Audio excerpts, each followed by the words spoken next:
Good morning, everyone. We will begin the morning service of the Miroku Association headquarters, asking God and Meishu-sama for protection and the permission to participate today in the divine plan of constructing a paradise on this earth. Let us pray together the Amatsu-Norito, the prayer of heaven, followed by the Miroku Prayer. Please stand.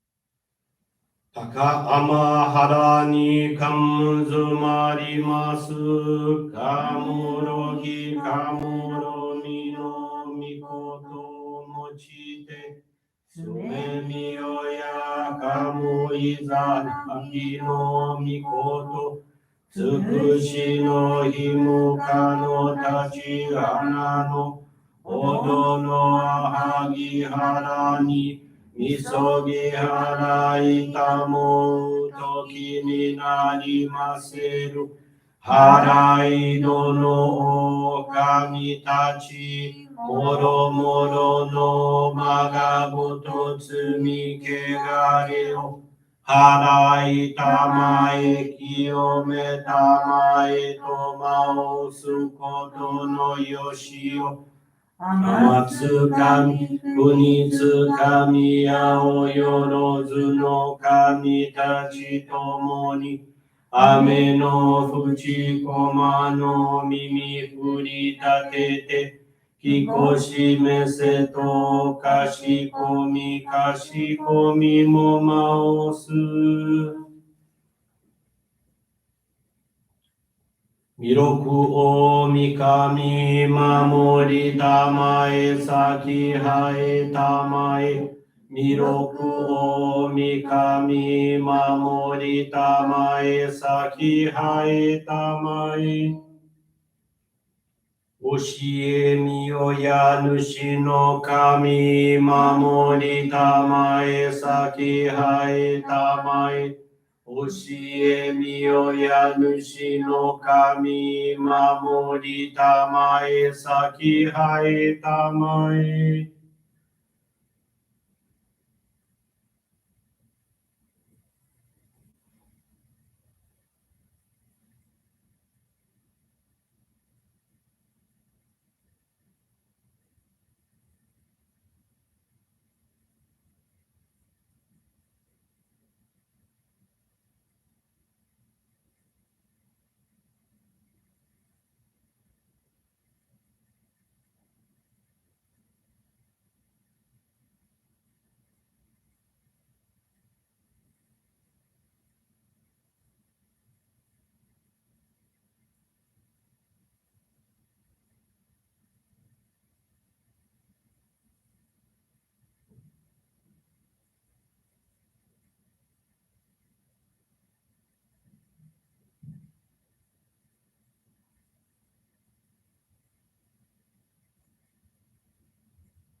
Kamnagara tamachi haemase.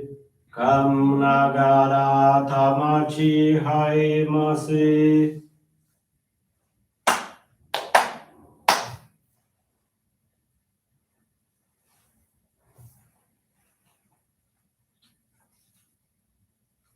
Great God of light, creator and giver of all life, in accordance with your divine will, the long age of night draws to an end.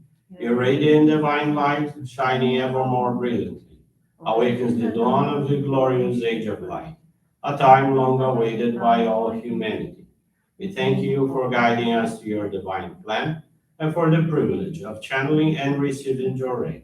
May our spirits and bodies be illuminated and purified as we live your truth given to us by Meishu-sama. Make us pure and effective instruments of your divine light so that we may serve you and all those with whom we come in contact. May paradise on earth be realized, with health, peace, and prosperity, a reality in our lives. Great God of light, bless and protect us. Radiate our souls with your divine light, so that we may truly become instruments of your great plan.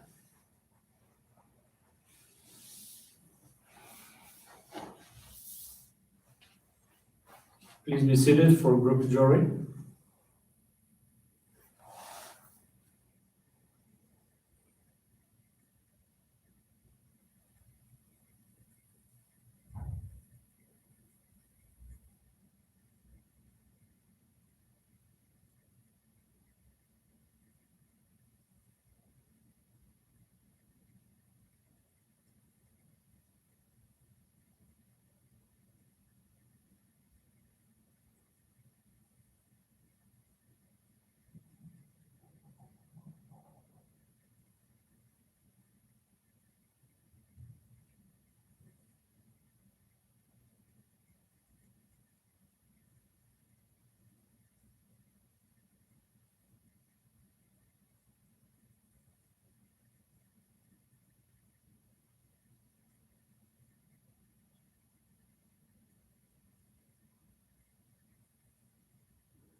May God Meishu-sama bless you.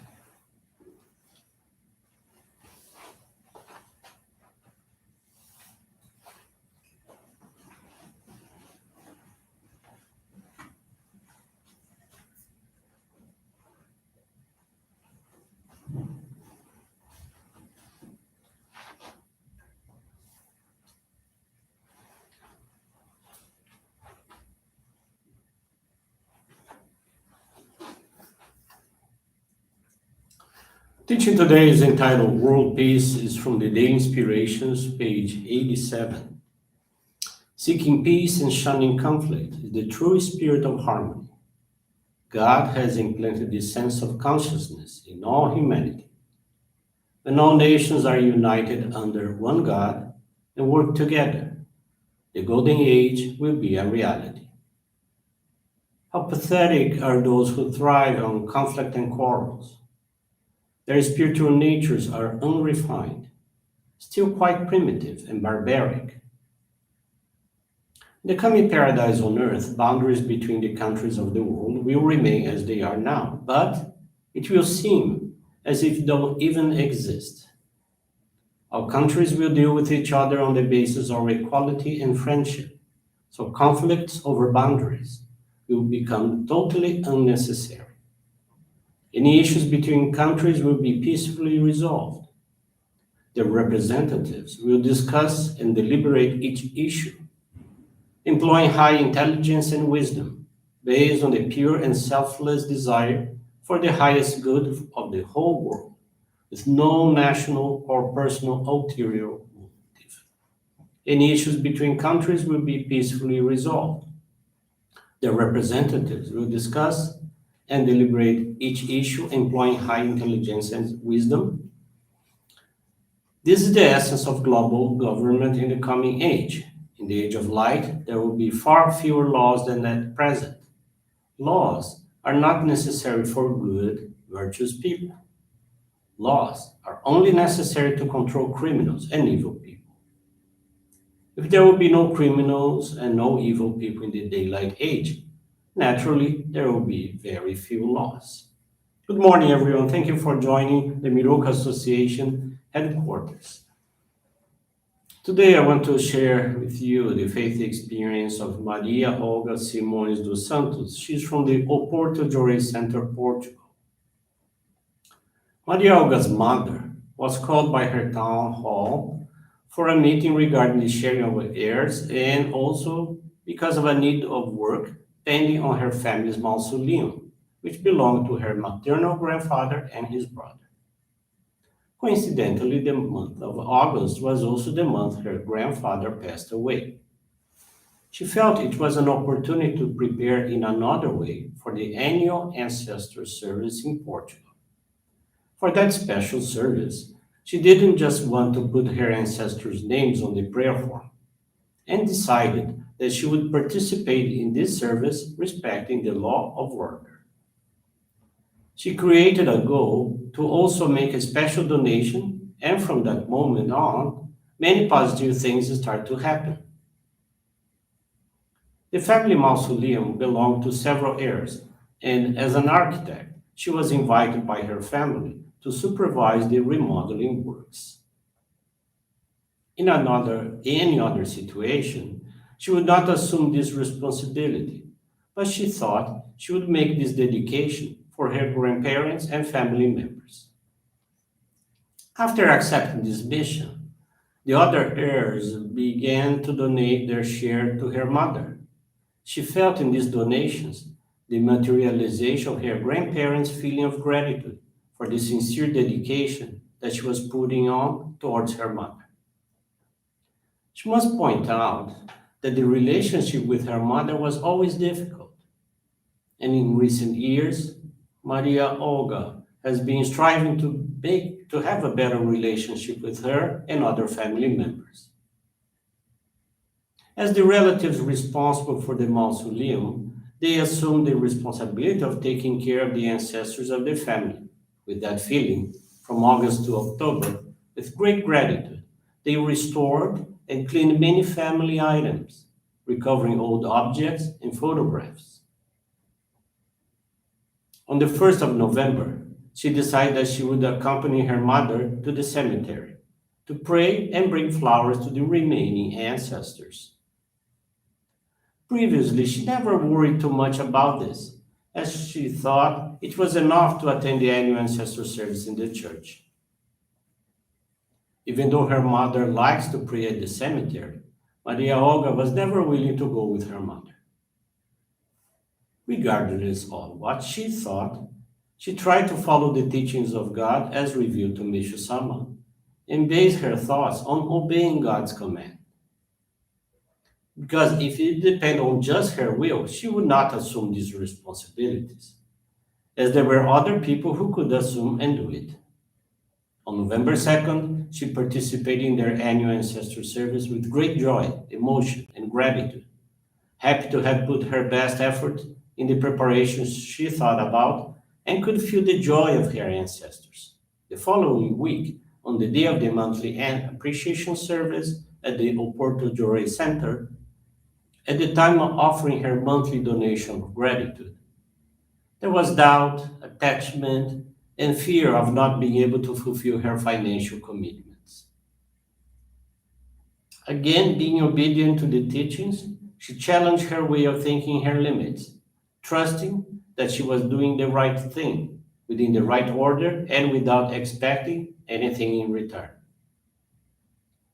Amazingly, after making the donation of gratitude when leaving the altar room, she was unexpectedly approached by a member. This member offered Maria Olga a job in her professional area, which financially came exactly at the time she most needed, and the salary being many times higher than the amount she made as her special donation of gratitude. She was astonished and speechless at the speed of the spiritual world's response, which was just wonderful. She learned from these experiences that principles are important, but only when we obediently practice and respect the law of order that we become responsible and mature Johrei members. She also learned that she must personally commit herself to our practices of faith, being alert to the opportunities she received from God, Meishu-sama, and her ancestors to grow and evolve spiritually. Thank you very much for attending the morning service of the Miroku Association. I wish you a very blessed day, a very blessed week. And with this concludes our morning service. Thank you very much.